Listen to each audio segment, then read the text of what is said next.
번째 발표 들어가겠습니다. 발표문의 제목은 4.19 폭력의 통제와 불교 윤리 교육에 되겠습니다.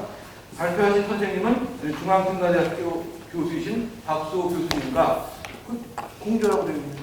그러니까 발표문은 공저고요. 네.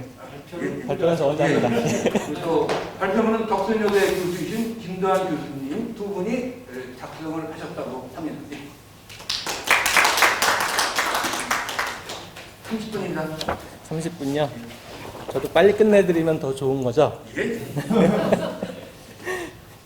예, 방금 소개받은 박수호입니다. 사실 이 발표문이요, 그러니까 이동 선생님께 부탁을 받을 때 새로 쓰기에는 제가 시간이 너무 없는데요 라고 말씀을 드렸더니 예전에 써놨던 것도 괜찮아 라고 하셔서 이제 찾아봤어요. 제가 썼던 것들을 쭉 찾아봤는데 나름 이제 역사도 조금 있는 발표문이긴 합니다. 이게 2018년에 발표가 한번 됐고, 그거를 나중에 지금 저희 공저자로 되어 있는 덕성여대 교육사회학 하시는 선생님이세요. 그래서 이분이랑 같이 이제 교육 관련된 부분 논의들을 좀 더 보완해가면서 좀 2019년에 이제 학술제에 이제 발표를 했던 건데, 어쨌든 오늘 이 디지털 시대의 불교라고 하는 주제와 상대적으로 좀 관련성이 높은 것이어서, 그래서 했던 거라도, 그러니까 발표됐던 거라도 상관없다라고 하면은 이걸 가지고 하겠습니다라고 말씀을 드리고 이제 왔고요. 제가 두 분 선생님들에 비해서 능력이 상당히 적어서 깔끔하게 정리해드리긴 조금 애매하긴 한데, 좀 읽는 쪽으로 말씀을 드리긴 하겠습니다만, 기본적으로 문제의식은 그래요. 그러니까 이 새로운 어떤 사회, 그러니까 정보사회라고 하는, 혹은 디지털 사회라고 하는, 최근에는 융합사회라고도 하고, 무슨 포스트 휴먼 사회라는 얘기까지 나오고 있는 그런 상황으로 오고 있는데, 그런 상황 속에서 물론 분명히 긍정적인 부분들이 있습니다. 그래서 긍정적인 어떤 삶의 변화들을 가져오는 부분들도 있고, 이번에 코로나 팬데믹을 겪으면서 어떻게 보면 디지털 기술 때문에 2년을 그래도 꾸역꾸역 버텨올 수 있지 않았는가. 그러니까 거리두기라고 하는 것들이 우리가 이게 완전히 단절된 상태로 지나가지 않고 어쨌든 최소한의 어떤 활동을 해가면서 뭔가를 할 수 있었던 그 이면에는 사실 디지털 기술 없었으면 힘들었거든요. 그러니까 안 그러면 어떻게 집에서 배달앱으로 모든 것들을 받아보면서 살아갈 수 있을까? 그런 생각을 하면 이제 긍정적인 부분도 있지만, 모든 것에는 이제 빛과 어둠이 같이 존재하기 때문에 부정적인 측면들도 분명히 나타나고 있고요. 이제 그런 맥락 속에서 좀 부정적인 측면들, 이제 사이버 폭력이라고 이야기하는 부정적인 측면들을 어떻게 그러면 이제 좀 극복해 볼 수 있겠는가라고 하는 쪽에 이제 포커스를 맞춰놓고 있는 글이었고요.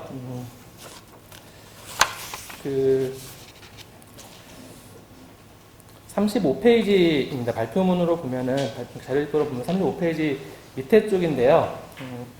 어쨌든 이런 것들이 이제 긍정적으로 됨에도 불구하고, 그럼에도 36페이지 보시면, 그럼에도 불구하고 어쨌든 SNS 때문에 발생하는, 혹은 인터넷에 발생하는 부정적인 측면들이 많다.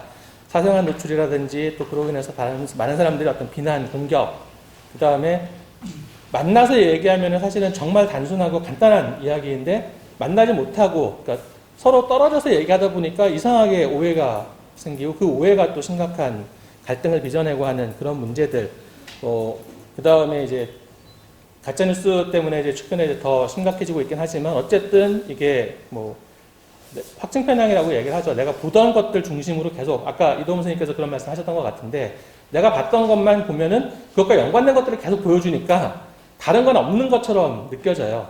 그래서 이제 내가 가지고 있는 그 생각이 점점 더 강해지는 그런 어떤 상황, 그런 상황들이 만들어지면 이제 대립들이 훨씬 더 첨예해야 되는 거죠. 실제 대립보다도 훨씬 더 심각한 대립이 돼버립니다.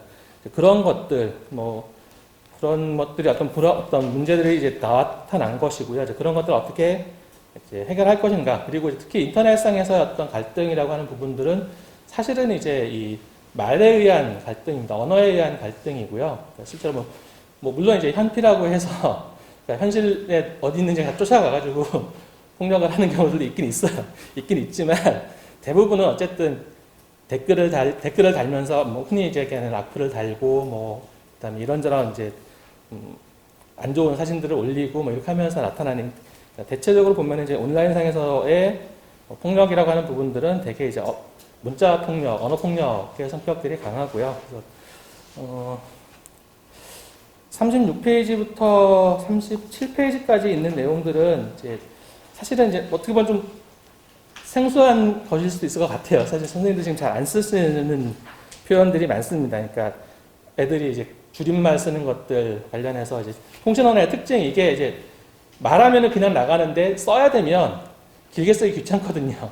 그러니까 뭐 응이라고 하는 것도 그냥 이응 한번 쳐버리고 말고 그 다음에 오케이도 오케이 이응 기억해버리고 뭐 그런 식으로 이제 하는 그런 예들을 이제 지금 제가 보시면은 각주 71부터 해서 좀 보여드렸습니다. 37페이지 밑에 각주 보시면 보여져 있고요. 그래서 그런 얘기들 쭉 보고 있고, 근데 이제 그렇게 뭐 다양하게 만들어지는 신조어들이라고 하는 것들이 사실은 실제 언어의 왜곡 현상을 불러일으키고 그것이 또 이제 관계에 어떤 문제를 만들어내는 그런 얘기들을 이제 37페이지 밑에 하단 부분에 이제 적어놨습니다. 이쪽을 보시면 될 것 같고요. 사이버 폭력에 대한 기본적인 이제 뭐 범죄학이라든지 뭐 이런 쪽에서의 기본적인 이해는 39페이지에 있는 그 상단 부분에 있는 내용이 정리가 되어 있습니다. 그래서 뭐 간단하게 읽어보면 비대면성과 익명성, 탈맥락성이라는 사이버 공간의 기술적 속성으로 인해서 사이버 폭력이 발생하는 구조적인 틀들이 형성이 되어 있으며 빈약한 토론 문화라든가 감정적이고 선동적인 군중심리에 대한 사회적 취약성, 집단주의를 통해 강화되는 배제와 소외의 문화 등이 사이버 폭력을 정당화하는 문화적 토대를 제공하고 있다. 이러한 구조적 문화적 토대 위에서 직접적인 사이버 폭력은 소통의 왜곡과 단절, 그리고 혹은 그로 인한 오해 때문에 일어나는 일이 많고 현실 공간의 의사소통 과정에서 주고받는 메시지의 의미를 정확히 이해할 수 있는 다양한 단서들이 차단되고 그 다음에 약화된 신뢰성이라든지 개인 간에 나타나는 문자 능력의 편차 등이 사이버 공간의 이용자들 사이에 오해를 불러일으키면서 사이버 폭력으로 바뀌어가고 있는 거다. 뭐 이런 얘기를 말씀을 드렸고요. 그런 식으로 정리가 될 것 같고, 이러한 이제 사이버 폭력에 대한 인식을 토대로 해서 그동안 이제 우리가 만들어냈던 대응 방안이라고 하는 것들은 법적 제도적 장치들을 통한 통제와 규범 문화의 재정립이었다. 그래서 사이버 폭력을 통제하기 위한 법적 제도적 장치들을 뭐 다양하게 만들어냈고, 그 중에 이제 제일 얼토당토 않았던 것이 이제 그 인터넷 실명제 같은 거였어요. 그러니까 이게 익명성에 기대서 폭력을 한다. 그러니까 자기 자기 실제 이름을 밝히고 댓글을 달게 하자. 그렇게 하면은 폭력을 안 할 거다. 그러니까 언어 폭력 안 할 거다. 전혀 상관없었습니다. 그래서 결국은 폐지됐어요. 그러니까 뭐 그런 것들의 또 다른 그 말도 안 되는 정책 중에 하나가 그 게임 이용 시간 셧다운제. 청소년들 부모님 주민등록번호 가지고 아이디 만들어서 게임 하고 있는데 그걸 초등학생들이 그렇게 하고 있는데 뭐 게임 인터넷 시간을 제한하고 한다고 해서 그렇게 되겠냐고요. 그러니까 말도 안 되는 정책을 폈다가 결국 그것도 이제 폐지가 된 상황이고요. 어쨌든 사실 이제 좀 뒤늦게 쫓아가면서 만들어지는 그런 어떤 법적인 제도적인 장치들은 좀 그러니까 만드는 사람들하고 실제 그 법이 적용돼서 쓰고 있는 사람들의 세대 차이라든지 뭐 문화 차이라든지 이런 것들 때문에 그러니까 잘못 진단하고 잘못된 처방을 내리는 경우들이 많았습니다. 그래서 그런 문제들도 좀 있고 그러다 보니까 이제 어쨌든 여전히 사이버 폭력은 존재하고 있고 점점 더 그 심각성이 커지고 있는 상황들. 그러니까 이게 단순히 법이나 제도만으로는 더 이상 이제 통제가 안 된다는 상황이 된다는 거죠. 그렇다라고 하면 이제 어떻게 하는 것이 사이버 공간상에서 바람직한 행위라고 할 수 있겠느냐라고 하는 이제 행위의 규범, 그러니까 행위 규범을 만들어내는, 바람직한 행위 규범을 만들어내는 쪽으로 방향을 바꾸는 것이 이제 훨씬 더 좋겠다. 이제 그런 것들에 이제 그래서 뭐 네티켓을 얘기를 하고 그다음에 민병철 씨였나요? 그 영어 강사를 유명하셨던 그분이 이제 뭐 선풀 달기라고 해서 약풀 달지 말고 서로 칭찬해주고 긍정적인 리액션을 해주는 그런 선풀 달기 운동을 하자. 뭐 이런 것들이 있었는데 선풀 달기 운동이 그렇게 효과적이진 않았던 것 같아요. 그러니까 아이디어는 좋았는데 실제로 사람들이 이렇게 했는가? 물론 이제 그 좋아요 클릭하고 뭐 이런 것들을 하면서 근데 문제는 좋아요 같은 것들은 그냥 습관적으로 클릭을 하거든요.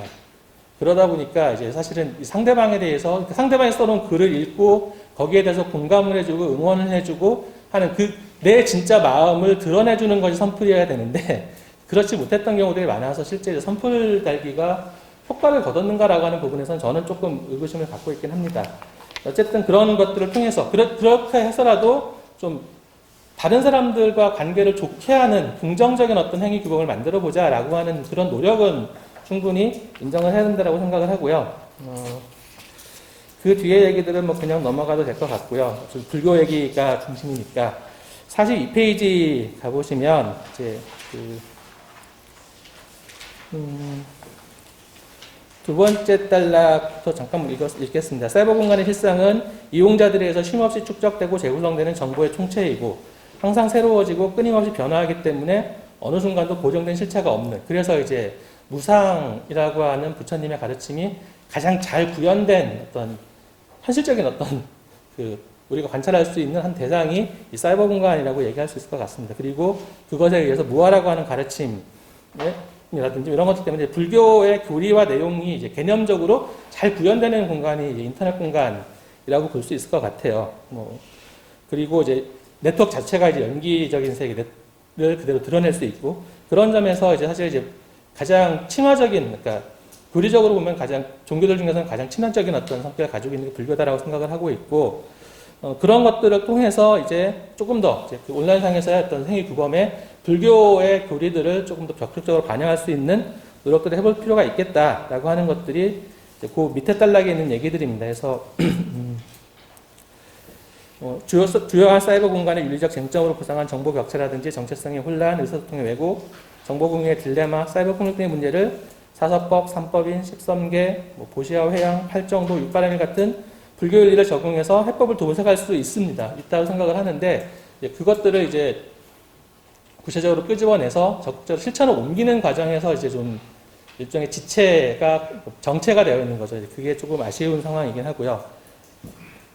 특히 업과 연계의 가르침에 기초한 동체 대비의 정신과 보훈의 개념에 주목할 필요가 있고, 이런 것들이 이제 사이버 윤리의 주요 실천 덕목으로 열거되는 인간 존중, 약자의 보호, 상호애와 사회적 책무, 이런 것들이 이제 다 포괄될 수 있다라고 보여집니다. 그런 내용들이 좀 이제 42페이지에 있고요. 언어 폭력과 관련되어 있는 얘기는 43페이지부터의 얘기입니다. 그림 3에 대한 얘기부터 간단하게 해야 되는데, 이제 우리가 이제 신구의 3업을 얘기를 해요. 신구의 3업을 얘기를 하는데, 이제 말로 짓는 업, 생각으로 짓는 업, 행동으로 짓는 업, 따로따로라고 생각을 하는데, 실제로 보면 이게 생각이 말로 표현되고요. 그 다음에 말로 표현된 거는 행동으로 이어져요. 그리고 행동은 다시 생각을 강화시켜요. 얘들이 물고 물려요. 그래서 사실은 신구의 3업은 따로따로 떨어져 있는 게 아니라 하나예요. 하나고 오히려 서로를 강화시켜주는 그런 부분들이 있어서, 그렇기 때문에 SNS상에서 펼치고 있는 하는 언어폭력이라고 하는 것은 이게 구업이 아니라 의업이고 신업이고, 그래서 어떻게 보면 이제 우리가 SNS상에서 악플 하나 가는 거는 그건 이제 그 자체로 이제 3업을 다 이제 짓는 일들이고, 어떻게 보면 이제 마군이 되는 그런 상황이다. 그런 것들을 이제 좀 따로 얘기하지 말고, 그래서 언어폭력, 악플이라고 하는 것들이 이게 단순히 말의 문제가 아니라 생각과 행동의 문제이기도 하다라고 하는 것들을 이제 좀 더 명확하게 인식을 하면, 이제 인터넷상에서 키보드 하나, 사실 이제 엔터키 하나 누르는 거 굉장히 신중해야 되는데, 이 엔터키 하나 누르는 그 행동이 굉장히 이제 무거운 의미를 갖게 된다는 걸 알게 되고, 조금 더 조심해질 수 있지 않겠는가라는 그런 생각을 합니다. 이제 그런 뜻을 좀 담아서 이제 그 부분들을 썼고요. 혐오와 관련되어 있는 부분들 같은 경우들도 마찬가지 얘기인데, 44페이지에 있는 얘기인데, 최근 더욱 심해지고 있는 SNS상의 언어폭력은 혐오 발언의 형태로 나타나고 있다. 혐오 발언은 편을 가르고 상대편에게 고통을 가중한다는 점에서 기본적으로 악업이고요. 그런데 혐오 발언에는 혐오의 대상이 되는 존재에 대한 비뚤어진 욕망이 내재해 있고, 차별하고 무시하고 배제함으로써 혐오의 대상보다 우월한 지위를 갖겠다라고 하는 탐심이 밑바탕에 깔려 있는 거고요. 따라서 혐오 발언의 상당 부분은 대상에 대한 분노 표출, 그러니까 이것도 분심이 걸쳐 있는 거예요. 혐오 발언 자체도 탐진치가 다 작용을 하고 있는 거다. 이게 그냥 단순히 뭐 혐오 발언을 하고 그러니까 좀 다른 사람들을 좀 해치고 하는 그런 나쁜 말을 하는 정도의 문제가 아니라 그 안에는 이미 탐진치라고 하는 삼독이 다 내재되어 있는 문제다. 그렇게 본다라고 하면 이제 그 밑에 있는 것처럼 이제 SNS상에서 언어 폭력은 폭력의 대상에게 고통이 되는 것은 물론이고 수행에 장애가 되는 마군이 되는 셈인 거죠. 그래서 언어 폭력을 행사한다라고 하는 것은 스스로 마군이 되는 것과 다르지 않는 거고, 그거는 출가자나 제가자를 막론하고 구도의 길을 걷고 있는 수행자로서 스스로 마군으로 전락한다라고 하는 이야기가 된다라는 점에서 이제 조금 더 구체적으로 이제 우리들이 좀 그런 것들 인식하고 조심해야 된다라고 하는 이야기를 하고 있고요. 46페이지 보시면, 그러니까 학교 교육을 통해서 사실 이런 것들이 좀 교육이 되면 굉장히 좋을 것 같아요. 그렇게 하면 가장 이제 이상적인 형태가 될 텐데, 한국의 학교 교육이라고 하는 것들이 입시 교육에 치여서 이런 윤리 교육이라고 하는 부분들이 이제 제대로 비집고 들어갈 수 있는 여지가 이렇게 많지 않다라고 하는 한계들이 있고요. 그렇다라고 한다면 사찰의 교육적 기능을 한번 좀 되살려보자라고 하는 얘기를 해볼 수 있을 것 같아요. 물론 이제 젊은 친구들이 사찰에 안 오는 게 여전히 문제가 있긴 합니다만, 그럼에도 불구하고 어쨌든 학교에서 윤리교육을, 특히 이제 불교라고 하는 게 기본적으로 지금 학교에서 할 수 있는 교육이라고 하는 거는 종교색을 드러내면 안 되거든요. 그렇다라고 한다면 이제 학교에서 그런 불교 윤리를 통한 어떤 이 사이버 윤리 교육이 안 된다라고 한다면 사찰에서 좀 해보자라고 하는 이야기들을 좀 해놓고 있는 게 그 46페이지의 이야기들입니다. 예, 이런 정도. 선생님 올라오시는 거 보니까 시간이 딱 되는 것 같아서. 아니, 그 시간이 굉장히 많이 남았는데요. 그래요? 네. 네. 그러면 저는 빨리 돼서 나왔습니다. 빨리 끝내가시죠. 예, 아니요, 괜찮습니다. 지금 대충 말씀을 드렸습니다. 그러니까 그냥 자세한 거는 읽어보시면 될 것 같고요. 일단 큰 흐름들의 맥락은 그런 정도로 말씀을 드린 정도라고 보시면 될 것 같고요. 예, 그냥 발표는 이런 정도로 마무리하겠습니다. 빨리빨리 진행을 하시죠. 네, 감사합니다. 네.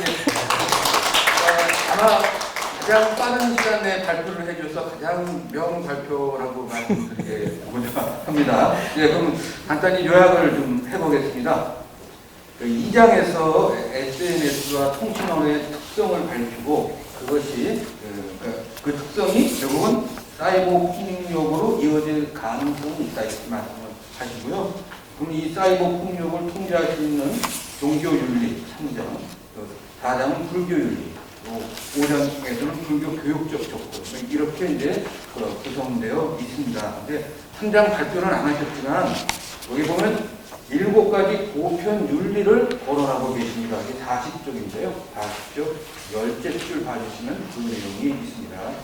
거기 그래서 결국은 그게 다 협력으로 비결된다 이런 말씀을 하셨고요. 그 다음에 4장을 보시면 그 사이버 혐오 발언이라는 게 불교의 관점에서 보면 결국 탐진치의 발현이다 이런 말씀을 해주셨고요.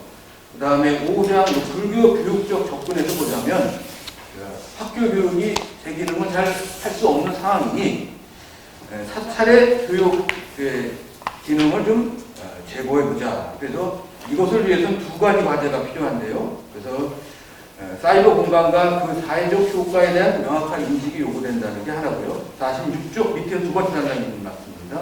그 다음에 불교 교육 제도와 환경의 혁신을 제안하고 있습니다. 그래서 이걸 그냥 쉽게 그냥 일상 언어로 바꿔서 말씀을 드리면요. 그냥 사이버 폭력을 방지하기 위해서는 불교계가 이런 주제에 좀 관심을 좀 갖고 그리고 좀 교육 기능을 좀 강화해보자 이런 얘기를 굉장히 어려운 말씀입니다. 맞습니다. 네. 자, 그러면 저희가 시간이 상당히 남았습니다. 그래서 이 시간을 좀 써주세요. 네. 질문 받겠습니다.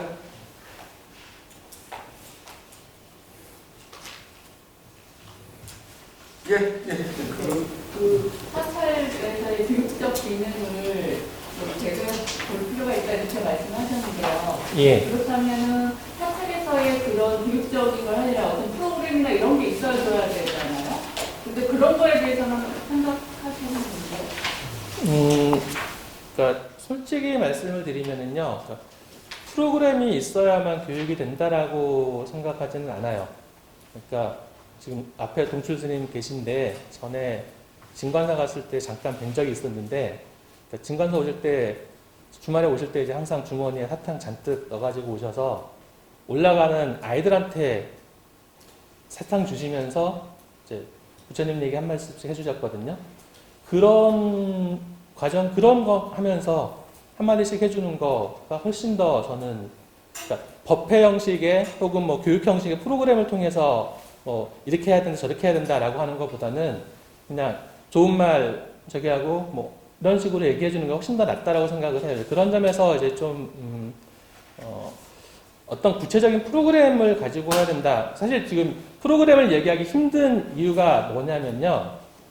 제가 이제 작년 올해 이제 코로나 때문에 이제 그 대학교에서 이제 종교사회학 수업을 하는데 비대면 수업으로 진행을 했어요. 그래서 그냥 대면 수업할 때는 애들한테 어떤 종교를 믿고 있느냐라고 이제 물어보고 이제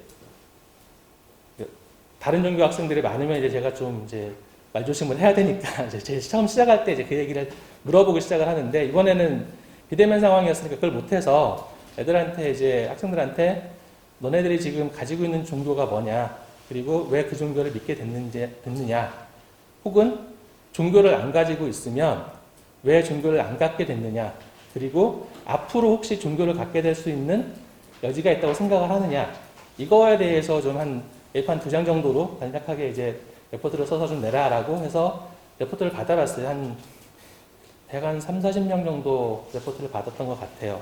작년 올해 다 해서 90%가 종교가 없어요.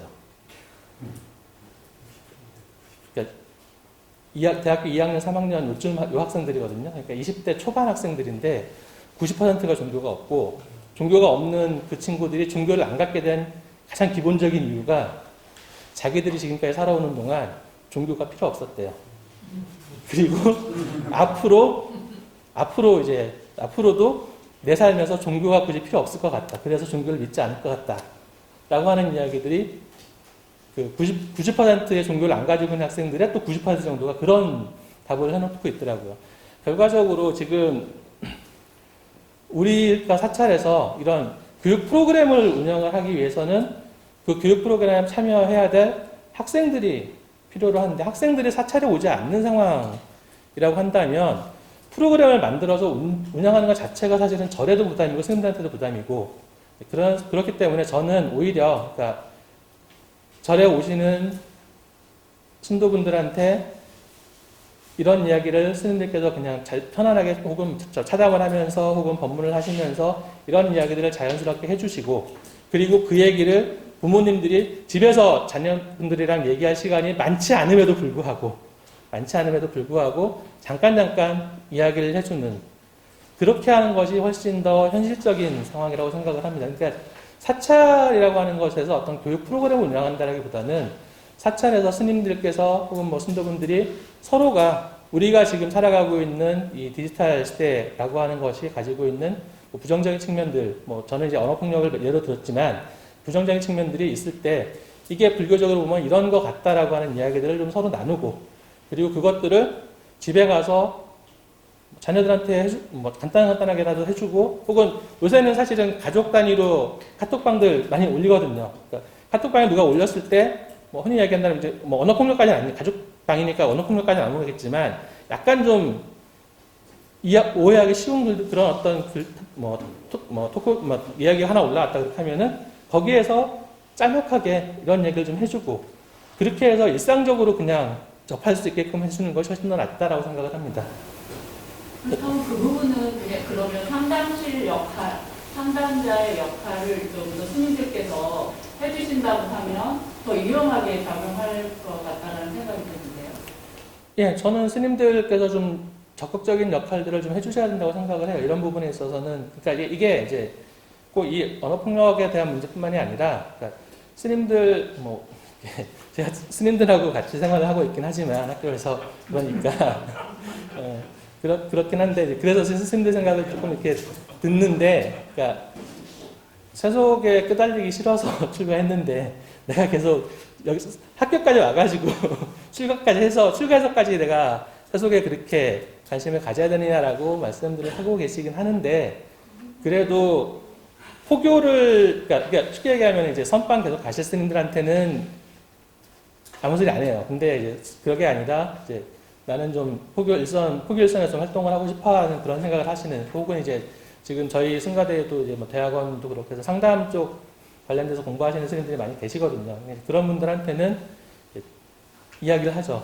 현실적으로 이런 부분들. 그래서 지금 저희 학교에도 이제 불교학과는 아니고 이제 제가 지금 포교사회학 상담학 전공에서 가르치고 있는데 저희 전공에는 이제 뭐 고령사회학 포교라든지 그다음에 무슨 뭐 포교 매체에 대한 이런 식으로 좀 현실에 대한 이야기들, 뭐 다문화 포교 이런 식으로 현실에 대한 것들을 조금 더 많이 알려드리기 위한 과목들을 새로 개설을 해서 교육을 하고 있는 중입니다.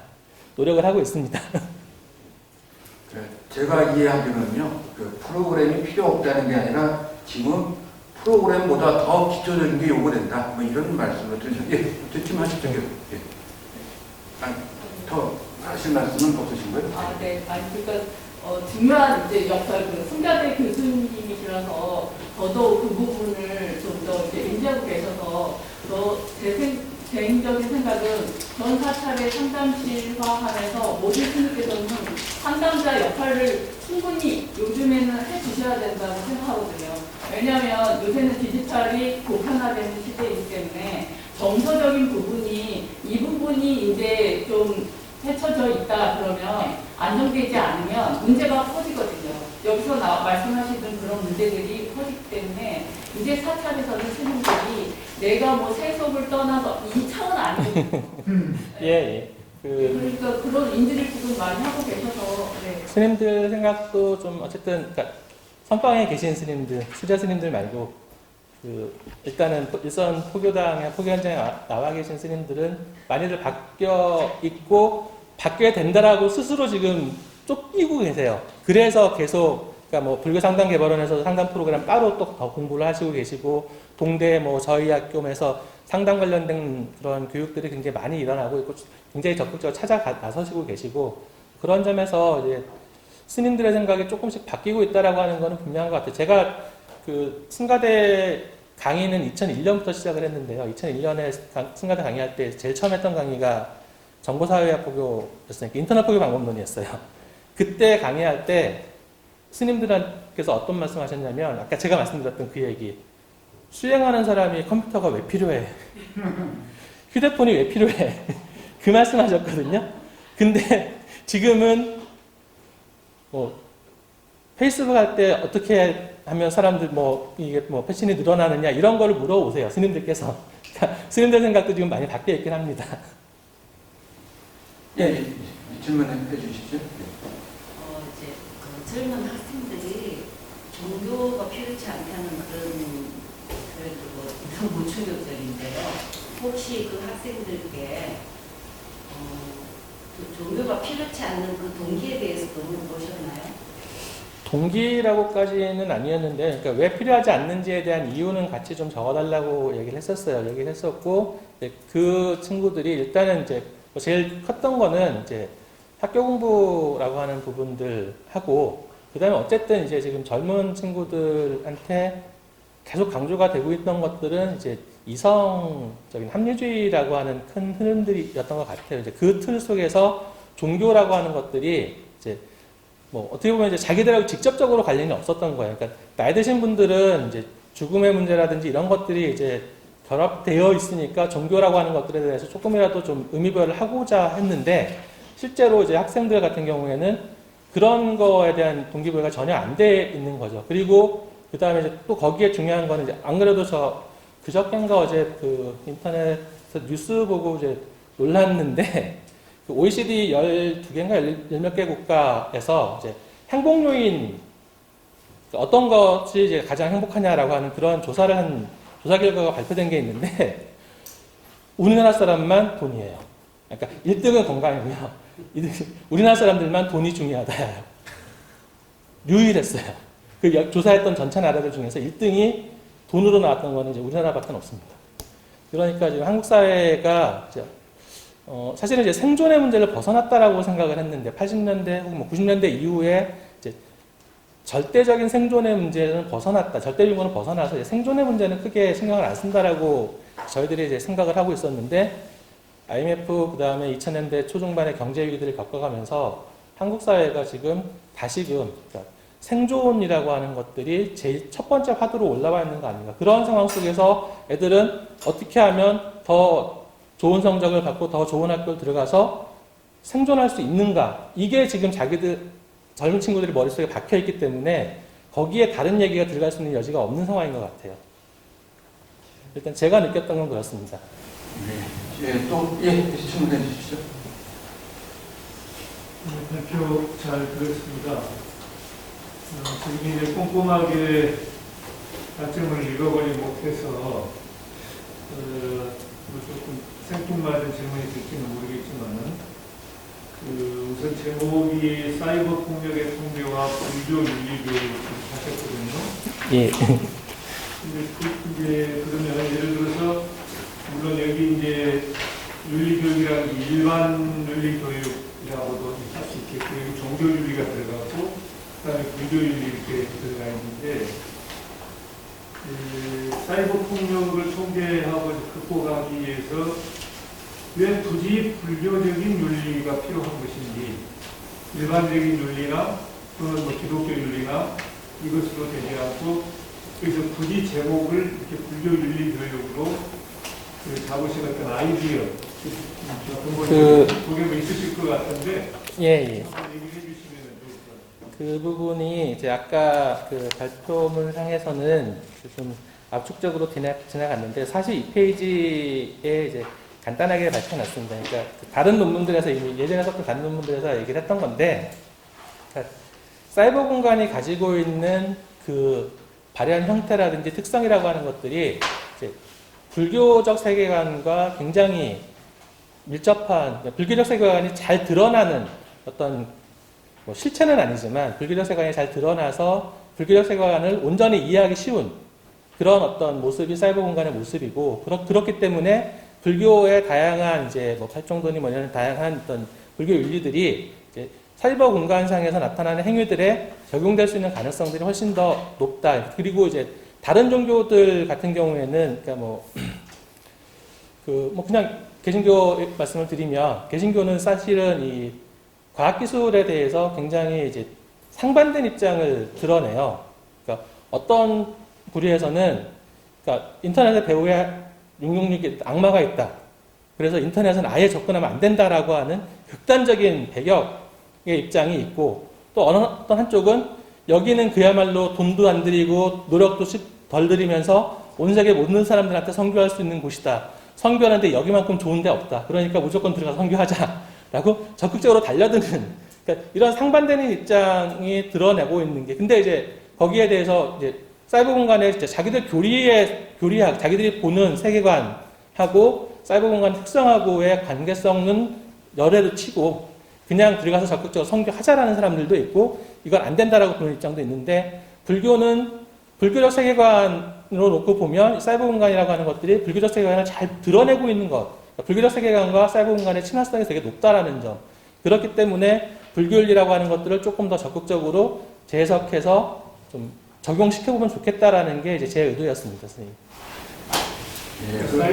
사이버 공간이라고 하는 게 이제 어떤 다른 기독교적인 세계관이나 이런 것보다 불교적인 입장에 봤을 때는 충분히 그런 개연성도 높고 예. 근데 이거하고 예. 사이버 공간에서 벌어지는 폭력의 문제하고는 조금 별개일 것 같아요.